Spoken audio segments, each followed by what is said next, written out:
Sziasztok! Tudjátok, én nagyon sokáig hagytam, hogy mások érzelmei előtérbe kerüljenek. Mások érzelmei mindig előrébb kerüljenek, mint a saját érzelmeim.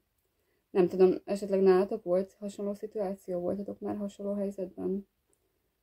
Amikor átálltam a pánikkikapcs módszerére, akkor jöttem rá, hogy létezik egy olyan módszer, ami biztonságos, teljesen kényelmes, és nem a tüneti kezelésekre fókuszál. Egy kicsit utánéztem, és rájöttem, hogy miben is áll ez a módszer.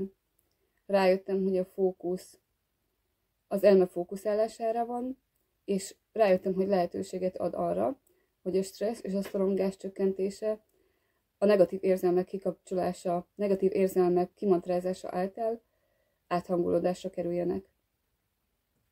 Úgy gondolom, hogy az életünk során nagyon-nagyon sok ilyen negatív érzelmi mintát hordozunk, ami a személyiségjegyeink felszínre kerülését megakadályozza. Megakadályozza azt is, hogy a saját teljes potenciálunkat megéljük. Ezért kerestem én is valami olyan megoldást, ami segít. Itt álltam rá a pánikkikapcs módszerre, és képzeljétek már, az első ülés után pár nappal egy olyan stressz helyzetbe kerültem, ami igencsak kihívás elé állított. És a terapeuta további utasításai nélkül is valahogy automatikusan éreztem, hogy jó, most azt, amit az ülésen vettünk, most elkezdem használni. És valahogy sokkal objektívebben láttam mindent, a megoldás sokkal egyszerűbben jött, és magán a helyzeten is sokkal könnyebben felül tudtam emelkedni.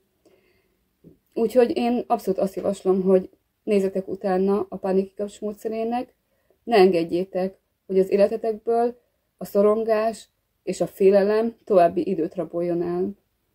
A pánikkikapcs.hu oldalán minden további részletet megtaláltok.